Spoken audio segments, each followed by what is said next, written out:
इसके न्यूज़ में आपका स्वागत है। तो दोस्तों, दिन भर की जो फटाफट ब्रेकिंग न्यूज़ निकल के आ रही है, चीन संग तनातनी के बीच रक्षा मंत्री राजनाथ सिंह ने की है पूर्व रक्षा मंत्रियों संग मीटिंग। जी हाँ, बड़ी अपडेट निकल के आ रही है। आखिर क्या कुछ तनाव बढ़ा है चीन से, लेकिन इस तनाव के बीच बड़ी अपडेट जहाँ पर चाइना ने पाकिस्तान पर ही मिसाइल बरसाने का ऐलान कर दिया है, सैन्य कार्रवाई की भी धमकी दे दी है। जी हाँ, जानेंगे आखिर क्यों पाकिस्तान पर मिसाइल अटैक करने की धमकी दी। कहा अगर कार्रवाई नहीं तो फिर तैयार रहे पाकिस्तान। जी हाँ, ये भी आपको बताएंगे आखिर क्यों।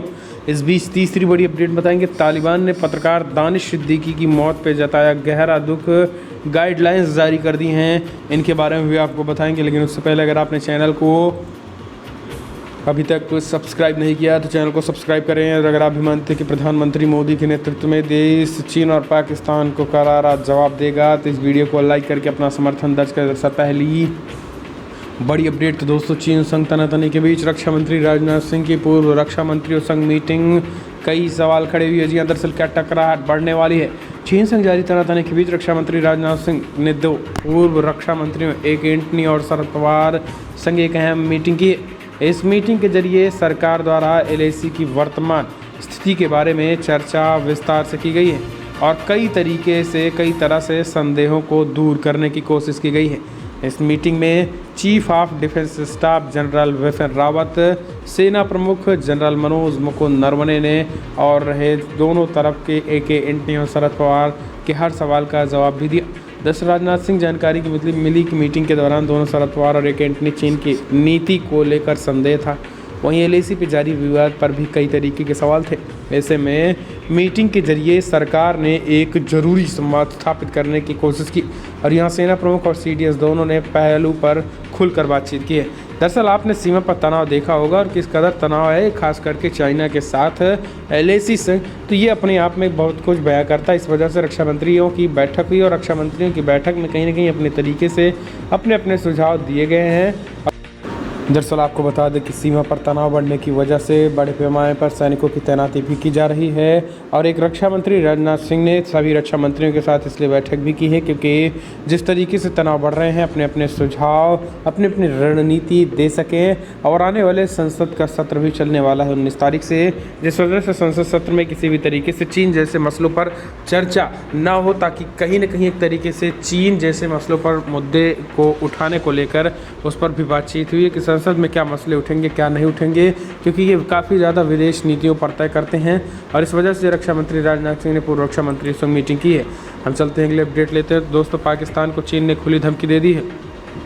कहा आतंकियों पर कार्रवाई करो वरना हमारी मिसाइलें तैयार हैं। सेना भी अटैक करने को पूरी तरीके से तैयारी कर चुकी है। दरअसल पाकिस्तान में आतंकी हमले में 9 चीनी इंजीनियरों की मौत के बाद से चीन भड़का हुआ है। चीन की सरकारी मीडिया ग्लोबल टाइम्स भी पाकिस्तानी सरकार और सेना के खिलाफ इन दिनों तल्ख बयानबाजी कर रही है और चीन की नाराज़गी का अंदाज़ा इसी बात से लगाया जा सकता है कि आज पाकिस्तान के साथ CPEC को लेकर होने वाली एक बड़ी बैठक को अचानक रद्द कर दिया गया। और इतना ही नहीं, चीन ने तो इन इंजीनियरों की मौत की तफ्तीश के लिए अपनी जांच टीम भेजने का भी ऐलान किया है। अब ग्लोबल टाइम्स के संपादक हुसैन ने ट्वीट करके कहा है कि इस हमले के पीछे आतंकी कायर अब सामने नहीं आ पाए हैं, लेकिन वे निश्चित रूप से खोजे जाएंगे और उन्हें ख़त्म किया जाना चाहिए। अगर पाकिस्तान की क्षमता पर्याप्त नहीं है तो उनकी सहमति से चीन की मिसाइलें और विशेष बलों की कार्रवाई में लगाया जा सकता है। इस बयान के बाद माना जा रहा है कि पाकिस्तान के ऊपर आतंकियों के खिलाफ कार्रवाई को लेकर भारी दबाव है। ग्लोबल टाइम्स ने बताया कि पाकिस्तान के खैबर पख्तूनख्वा में हुए बम विस्फोट, बस में जो विस्फोट हुए थे, आतंकवादी हमले के रूप में पुष्टि की गई है। चीनी प्रधानमंत्री ली केंगकियांग ने इमरान खान के साथ फ़ोन पर हुई बातचीत में पाकिस्तानी अधिकारियों से वे इस हमले के गुनहगारों को न्याय के सामने पेश करने का अनुरोध किया। इससे पहले हमले वाले दिन ही तजाकिस्तान की राजधानी दुशांबे में चीनी विदेश मंत्री वांग वी ने पाकिस्तानी विदेश मंत्री शाह महमूद कुरैशी से इस मामले पर मुलाकात भी की थी। दरअसल पाकिस्तान इस मामले में कार्रवाई के नाम पर आम लोगों को भी मार सकता है। बलूचिस्तान में से कई आतंकवादी हमले के बाद पाकिस्तानी सेना आम लोगों को आतंकी बताकर उनकी हत्या कर चुकी है। ऐसे कई घटनाओं के वीडियोज़ भी सोशल मीडिया में उपलब्ध हैं जिसमें पाकिस्तानी सेना निहत्थे लोगों की गोलियों से छलनी करते भी नजर आ रहे हैं। इमरान खान का गृह प्रदेश खैबर पख्तूनख्वा इन दिनों पाकिस्तान में आतंकियों का सबसे बड़ा गढ़ बनता नज़र आ रहा है।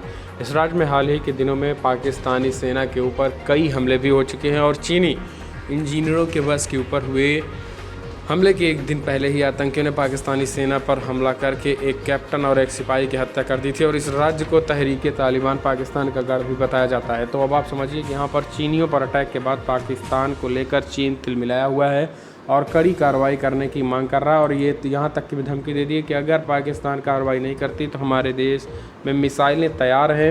न केवल मिसाइलें बल्कि हमारे देश की पूरी तरीके से सेना भी तैयार है। तो ये कहीं ना कहीं चीन ने जिस तरीके से धमकी दी है ये मुसीबतें खड़ी कर सकती है।